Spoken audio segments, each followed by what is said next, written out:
So I don't have any slides for you, so I'm just going to talk. I'm going to be talking about polyamory and mononormative assumptions in our culture. I'm sure some of you are already familiar with polyamory, but for those who aren't, I'm going to give a bit of explanation as to what it is. Polyamory is a fairly recent neologism, and because many people use it as an identity, there's a lot of different nuanced ideas about what polyamory means. Quite literally, it translates to many loves. And functionally, polyamory can be defined as the practice of having multiple concurrent, loving or romantic relationships with the knowledge and consent of everybody involved. And knowledge and consent are really key here, because if you don't have those, then it's just cheating, right? But polyamory is so much more than just a practice. It's also an identity, an orientation, a movement, a philosophy, a lifestyle, and a relationship model. While non-monogamous relationships have been the norm for a good portion of history, polyamory is a fairly new concept. The term was coined in the 90s by two different people independently. Jennifer Wesp, who founded the news group Alt Polyamory in 1992, and Morning Glory Zell in their article A Bouquet of Lovers. Some of the features of polyamory that distinguish it from other non-monogamous relationship models is that it focuses on emotionally connected romantic relationships. It's egalitarian, queer-friendly, and the culture places a lot of emphasis on safety and consent. So let's contrast this with some of the other commonly known non-monogamous relationship models. Open relationships, swinging, and traditional polygamy. Open relationship is a pretty big umbrella, but in mainstream culture, it generally refers to a couple with a primary relationship where one or both partners have permission to have lovers or casual sexual encounters outside of the primary relationship. Compared to polyamory, most people in open relationships maintain the primacy of the couple relationship, and frequently ongoing romantic connections are not desired or allowed. So you can have sex with other people, but you're not allowed to bring home another boyfriend or girlfriend. Swinging is another couple-centric activity that focuses on having recreational sex, typically with other couples, usually in an event-based setting. Swinging is a culture that's really distinct from polyamory, and it's a much larger and older movement, and it's mostly made up of middle-class heterosexual couples. Swinging is almost always done as couples, and while female bisexuality is highly prized in the swinging movement, many swinger groups are very hostile towards male bisexuality. Single women are often encouraged to attend swinging events, while single men are very often not welcome at all. Finally, traditional polygamy. Now, when we talk about traditional polygamy, we're really talking about polygyny. That's one man having multiple wives. Polygamy is practiced by some sects of Mormonism, Judaism, and Islam, so it's pretty well connected to religion. In all these cultures, men are permitted to have multiple wives, but women are never allowed to have multiple husbands, so it's not a very egalitarian model. In some cases, and I stress some, not all, polygamous marriages are arranged or coerced. I'm sure you've all heard of the fundamental Latter-day Saints community of Bountiful in BC, which was in court last year. In these communities, women may not have a say in who they marry, and a man's current wife or wives may have no input into their husband's future marriages. Bisexuality and homosexuality are generally not well received in these cultures, and a man's wives won't be romantically or sexually involved with each other. Now, polyamory comes in a lot of different flavors, and there's no one right way to do it. The concept of primary and secondary are pretty important in the polyamory community. Primary can refer to a relationship where partners are cohabitating or have a high practical investment in the relationship, or a relationship that is given priority over all others. Secondary can refer to non-cohabitating relationships, or relationships that are lower priority or have a lower level of commitment. Many people do this type of hierarchical poly in a prescriptive fashion, and many others do non-hierarchical poly where relationships form organically and just find their own level. A few common forms of polyamory are triads or quads, V's or N's, and networks. Triads or quads are groups of 3 or 4 people who are all involved with each other. Triads in particular are probably the most sought after and idealized model of polyamory, although they're pretty rare, and successful ones usually form organically rather than by design.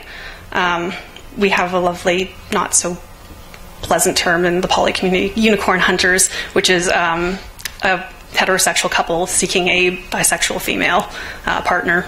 Very, very common. V's and N's just describe a visual map of connections between people. V is 3 people, 2 of whom share the same partner but aren't involved with each other, and an N is basically just 2 V's stuck together. There's also W's and stuff like that. And networks are just what they sound like, a network of people who are connected by mutual partners but are not necessarily involved with each other. It's warm up here. So all of these forms can be either open, that is when one or more of the people involved are open to having new partners, or closed, where nobody in the group is open to, interested, or allowed to have additional partners. And some people do group relationships, and others keep all of their relationships separate. I also want to give a mention to monopoly relationships, where one partner is polyamorous and has multiple partners, and the other partner in the relationship is monogamous with their sole partner, which is a pretty challenging model, but surprisingly common. So why would anyone choose polyamory? The reasons are diverse as the people who practice it. For some, it's an orientation. It's really the only relationship model that feels comfortable and natural. Others come to it through as a strictly practical choice because they happen to be in love with 2 people. For others, it's about the freedom to let relationships grow organically, having sovereignty over one's own relationship choices, enjoying sexual and emotional variety or novelty, having multiple partners to meet a range of relationship needs, maintaining connection when the dynamic in a long-term relationship shifts, or any other number of things. So if you ask a poly person, a bunch of different poly people, why, you'll probably get a different answer from everybody. So I hope that gives everybody a basic understanding of polyamory. Were there any questions before I move on to the next section? This isn't really a question, but you're talking kind of fast and it's hard to follow everything you're saying. Sorry, I'll try to slow down a little bit. Just talk a little louder. I don't know. Okay, sorry about that. Okay, so I'd like to take a look at some of the mononormative assumptions we live with every day. What do I mean by mononormativity? Mononormativity basically means the normalization of monogamy. In a mononormative culture, which is what we live in, monogamy is the default relationship model. In spite of the rising popularity and visibility of non-monogamous relationship options, many people never question the inevitability and certainty of monogamy unless they're really given a good reason to do so. The most obvious way this manifests is that we tend to assume that people are monogamous unless they've given us a reason to believe otherwise. If we know or perceive that somebody's in a relationship, we generally assume that they're not available to date. And usually we assume that if a relationship becomes serious and committed, it's going to be a monogamous relationship. Alongside these assumptions, our culture tends to devalue non-monogamous relationships. There's the idea that when you find the right person, you'll settle down with them and be exclusive with them. And that implicitly denies the reality and legitimacy of non-monogamous relationships. Is that better? Yeah. Okay. Relationships that are worth acknowledging are relationships that are monogamous, and we see this belief reflected in pretty much every space where we're asked for information on our partners. Government forms, medical forms, demographic data. There's pretty much always just one space to talk about one partner. Non-monogamy is also often pathologized. Non-monogamous people are often characterized as being immature, sexually promiscuous, unable to commit, unable to connect deeply with other people. And this is no more true of non-monogamous people than it is of the general population. In therapeutic settings, particularly in relationship counseling, non-monogamy is often blamed for any and all relationship issues, even if they're completely unrelated to being non-monogamous. You know, like fighting about money all the time, must be that non-monogamy. Can't agree on how to parent the kids, non-monogamy. Non-monogamous people also often receive flack from other healthcare professionals, such as doctors or nurses, who treat them as irresponsible vectors for STIs. Mononormativity manifests in our media and pop culture a great deal too. We see this in the lack of models for non-monogamous relationships in the media. Can anyone name 5 books, movies, TV shows, or games that portray committed, consensually non-monogamous relationships? 5, really? A whole series of them from Howard Hyman. Okay, yes, I was going to say, other than A Stranger in a Strange Land. Covering Robert Jordan. Yeah, it's not really out there. But about 70% of Heinlein in one place or another. Mm-hmm. And often in large group settings of dozens of people. Yeah, the line marriage system. Not necessarily with marriage, but yeah, with groups and stuff. So, yep. But not very common. Not since he died. Yes. Have you heard of a movie called When Two Won't Do? No, I have not. It came out a decade ago. It was a movie about a couple. The woman, she was the polyamorous one, and her, I think she was her boyfriend. He was monogamous, and they tried to work it out, and there was interviews with him, and they met another couple that was also experimenting with. They were experimenting with polyamory. It didn't quite work out with another couple that had a tragic end. But I was just wondering, also if you know of any other movies that deal with that topic. That's the only one I've heard. I can't name titles off the top of my head, but I know that Jorith curates an online list of movies and documentaries and other media that deals with polyamory, and there's also a Poly in the Media blog that discusses appearances of and discussions of polyamory that appear in media. So I can find you a link for that later if you'd like. Mononormativity also shows up in the common tropes in our culture around romance. There's the concept of a soulmate, your partner being your better half, and you really only get to have two halves, right? And this really pervasive idea of the one, this one person that if you can find them, they're going to be perfect for you, they were made for you, and they'll complete you, and everything will be perfect if you can only find them. And then we also have this idea that we can trade up partners. So we discard one and we hope the next one's going to be better. Whether it is or not is debatable. And then there's the conflict of having to choose between two people you desire or having to compete with another person for the person you desire. And I think this trope fuels pretty much half of the romantic stories ever written. So we also see this assumption in the way that things are marketed to us, products and services that are available for consumption. The couple is really the fundamental social unit, and as soon as you start to add more people to that, you run into issues. I mean, good luck booking a romantic getaway or a Valentine's Day dinner for 3 people. There's resorts, cruises, spa packages, dinners, entertainment, events, gifts, and way more that are designed specifically for 2 people with this couple unit in mind. Even if we move away from strictly romantic products and services, memberships and discounts for couples or for families with 2 or fewer adults plus children are really common. I mean, a cohabitating triad can't even get a Costco membership for everybody in the household.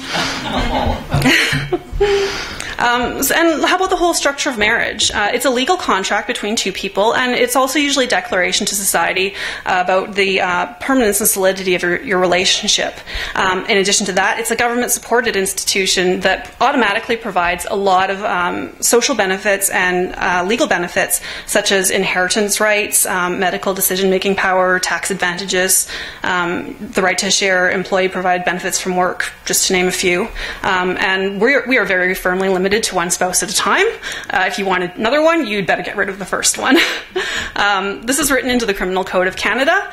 Not only are you forbidden from being legally married to more than one person at a time, Section 293 of the Criminal Code actually prohibits living in a conjugal relationship with more than 2 people. So even if you don't have a marriage ceremony and you don't get legally married, simply by living with more than one partner, you are technically liable for up to 5 years in jail. Yeah. Yes. Also note that what constitutes a conjugal relationship and whether you're in such a relationship is determined not strongly by fact, but actually by public opinion. Yes, I mean, if you had 2 roommates and people had the wrong perception about your relationship, they can declare conjugal whether or not you've ever slept with any of them. Yeah, I mean, how can you prove that, right?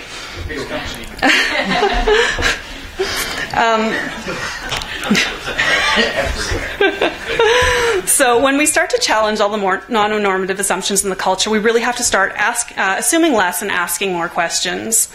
This is a process that starts internally, and then it can be extended to our romantic relationships, our social and professional lives, and how we influence the culture that we live in. So by being here today and hearing about this topic, you're taking a first step, because awareness is really important. Without it, mononormativity is only going to remain entrenched. If you've held on to stereotypes and stigmas around non-monogamous people, examine those and let them go. Non-monogamous people aren't a monolith. The only feature they all share in common is non-monogamy, and otherwise they are diverse as everybody else. You can check your languages and reactions, both internal and performed. A lot of people engage in slut-shaming language and behavior around people having multiple partners, which is really damaging and negative. A lot of statements are, not inclusive of non-monogamous people. A lot of social invitations are extended to couples specifically. So you can reconsider what you say and choose your language and your behavior in ways that don't prop up mononormativity or erase the existence of non-monogamous folk, because even if you don't know that you know them, you probably know some people who are non-monogamous.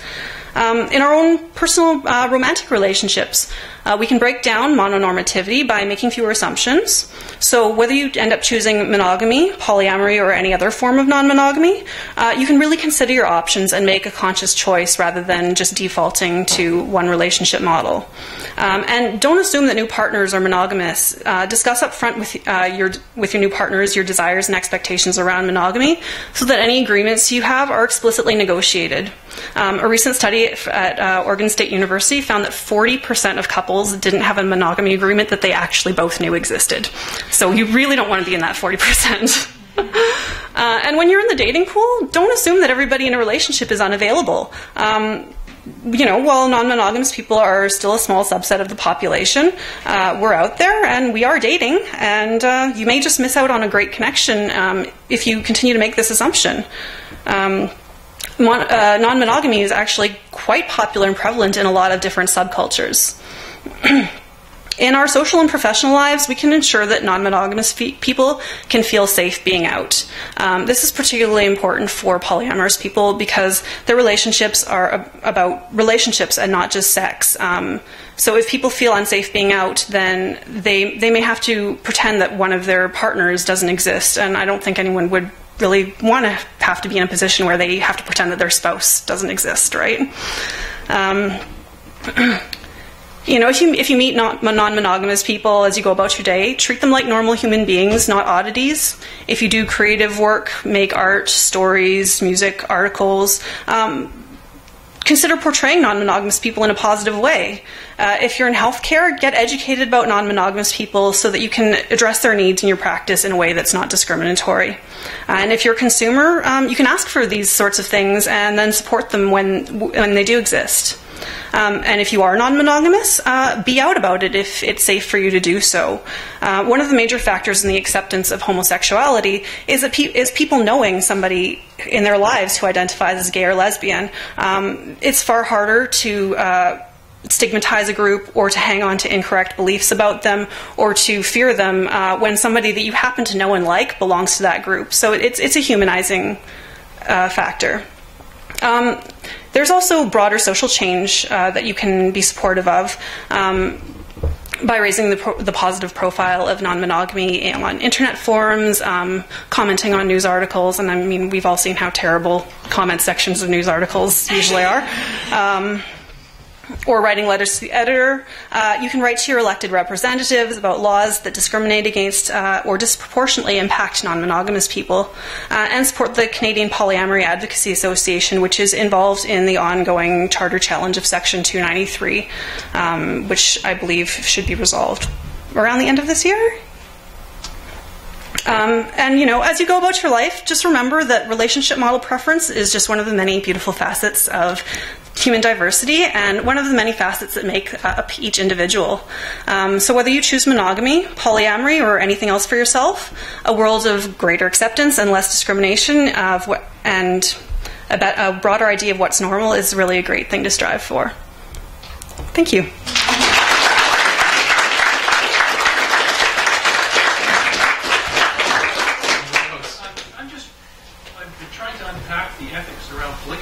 Yes. After watching the news, I would love to hear what a polyamorous perspective on polygamy would be. I don't know if you're ready to fully answer the question. Polygamy in and of itself as a model isn't inherently harmful. Polygamy is just, having multiple spouses. I think most polyamorous people take issue with a lot of the ethics of traditional polygamy because it's not egalitarian and it's not consent-based, and there does tend to be a lot of coercion, even if not just on a personal level, a cultural level, where people don't have choice in the types of relationship models that they engage in. So because consent is such a strong an important factor in the poly community, that is definitely an issue of contention when it comes to traditional polygamy. And there's been some debate in the poly community about allying with traditional polygamists, especially in relation to challenging laws which affect both communities. But strictly as from an ethical standpoint and also from a public relations standpoint, that's generally been something that has been avoided because polygamy is far more well understood than polyamory, and they're such different ethical models.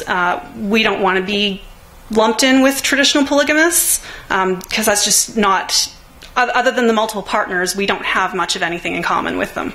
Yes, Jim? It's not really a question, but I would like to hear more discussion, if you wouldn't mind, about... I'm sure that there is a lot of perception that people have, the reasoning behind slut-shaming, and health dangers and like that. Could you just discuss that and maybe pop some myths? Okay, so slut-shaming and health issues. Oh, that's a really complex issue, and that really comes down to, I believe, entrenched sexism in our society, because men and women don't experience the same degree of slut shaming and just negative perception regarding their sexuality, especially promiscuous or with multiple partners. So, I mean, even the term slut is a very gendered term. It's almost always used to refer to women, and there's no real gendered male equivalent term. Okay, but I mean, player or stud. Oh, so offended, right? Stab at the heart.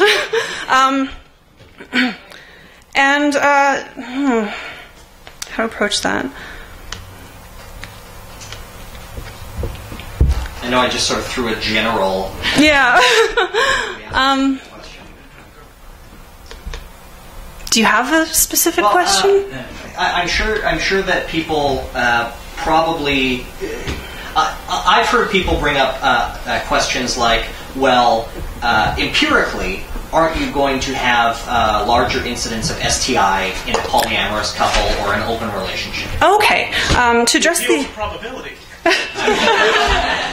To address the STI issue, yes, there is the potential for more infection transmission when you have more partners, and a lot of health professionals will suggest monogamy as a safer sex strategy.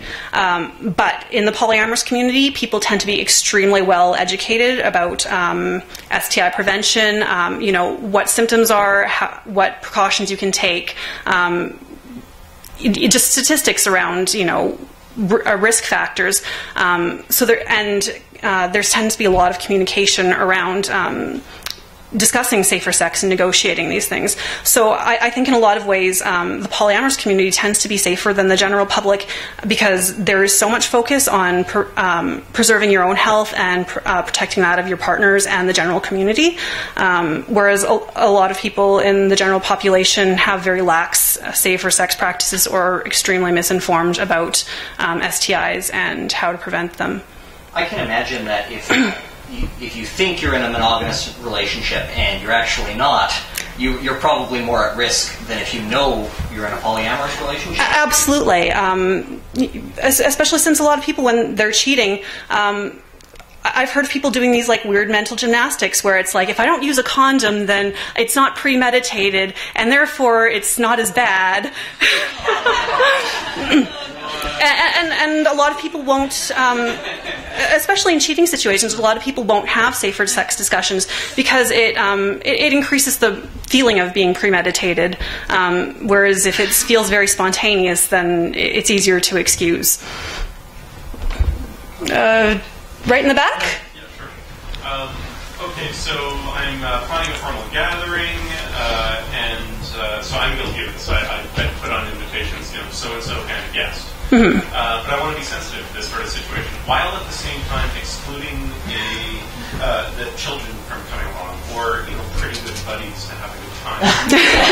You don't want somebody showing up with 10 people, right? Exactly. Well, whatever the case might be, I'm trying to be somewhat exclusionary, but at the same time accommodating. What's a tactful way of phrasing an invitation? A lot of people I know who hold social events say partners are welcome, friends by request, or something to that effect, and that usually fairly disincludes children, right? Unless it's a child-friendly event. Does that answer your question? Oh yeah, it's great. Behind you? You mentioned that polyamory is more prevalent or more prominent in certain subcultures of society. Yes. Could you name some of those? The question was which subcultures is polyamory more prevalent in. Polyamory seems to be very popular in the pagan community, amongst people who are in the SCA. The kinky community has a very high rate, lots of polyamorous people in it. There are a lot of geeks in the polyamorous community. There is actually quite a lot of polyamorous people in the skeptic community. I'm not sure how much overlap there is, but noticeable to me anyway. What else? Apparently Microsoft used to employ a very large number of polyamorous people. Correlation, causation? I don't know. I don't know correlation, causation for sure, but I've heard some people say that the general demographics of founding members of a movement tend to reflect the future members of said movement often, and early people in the polyamorous community tended to be pagan or geeks, and I think there was a lot of networking happening at Microsoft, I guess. Ashlyn. How often are people prosecuted under Section 293? I don't think there's actually ever been a successful prosecution. If there has, it's fewer than you can count on one hand, but it still exists and could pose a legal issue for somebody. Do you have a number on, say, a prevalence rate of polyamory in Canadian society? Ooh. I actually don't. It's really hard to find accurate statistics because most people are closeted.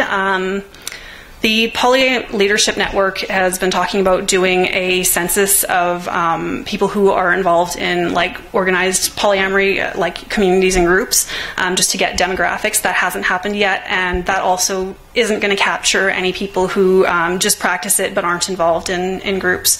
Are you saying it's not on the long form census? It should be.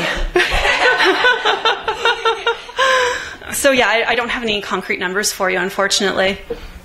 I think you had your hand up first. I was just wondering, a lot of celebrities have come out with gay recently. Is there any celebrities you know that are open about being polyamorous? Tilda Swinton is probably the most prominent person that is openly polyamorous. I believe Warren Buffett had a polyamorous relationship. I could be wrong about that. I'd have to look it up. Dan Savage, polyamorous? Dan Savage is monogamish.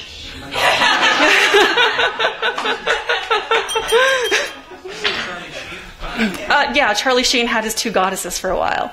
Is there time for one more question? I just wanted to know, you said there was the Canadian Polyamory Organization. Canadian Polyamory Advocacy Association. I believe their URL is polyadvocacy.org. .something. And if anyone's interested in more resources, you can find us at polywinnipeg.com. There is a thread in our forum, in the general discussion forum, with lots of listed resources, books, websites, organizations, and so forth. Cool. Thank you.